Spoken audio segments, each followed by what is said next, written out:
지금 사실 세계적으로도 계속 가장 역사적으로 없었던 일이죠. 코로나19의 세계적 대유행에 대해서 좀 더 짚어보도록 하겠습니다. 먼저 국내 소식부터 알아볼 텐데요. 예, 김선미 기자가 지금 보도국에 연결돼 있습니다.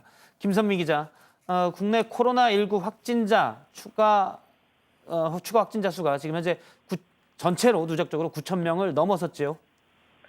네, 오늘 0시 기준 국내 누적 확진자 수는 9,037명입니다. 지난 1월 국내 첫 환자가 나온 뒤 약 2달 만에 9,000명대에 진입했습니다. 오늘 신규 확진자는 76명인데요. 지역별로는 대구 31명, 경기 15명, 서울 4명, 부산 2명 순입니다. 공항 등 검역 과정에서 양성 판정을 받은 인원도 20명입니다. 치료 도중 숨진 인원은 오늘 0시 기준 120명이었는데요. 대구시 등 지방자치단체 집계에 따르면 오늘 5명 늘어 125명이 됐습니다. 확진자 중 사망한 비율인 치명률은 1.33%입니다. 완치 판정을 받고 격리 해제된 인원은 341명이 늘어 총 3,507명이 됐습니다. 예, 공항 검역 과정에서도 확진자가 지금 많이 나오고 있는데 해외에서 감염된 것으로 추정된 경우가 지금 늘고 있지요.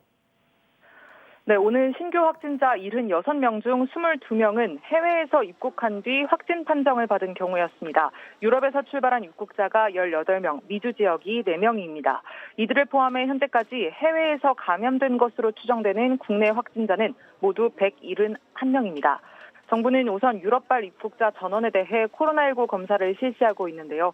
지난 22일 하루 동안 유럽에서 온 입국자는 총 1,444명인데 이 가운데 19명이 확진 판정을 받았습니다.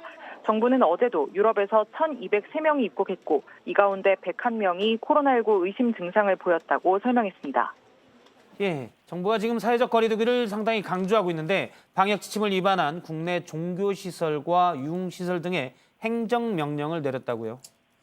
네, 방역당국이 집단 감염 위험이 높은 시설들을 집중 점검했습니다. 그 결과 3,482곳에 행정지도를 했다고 밝혔는데요. 종교시설 1,456곳과 유흥시설 101곳, 콜센터 29곳 등이 포함됐습니다. 위반 행위가 심각한 454곳에는 행정명령도 내렸는데요.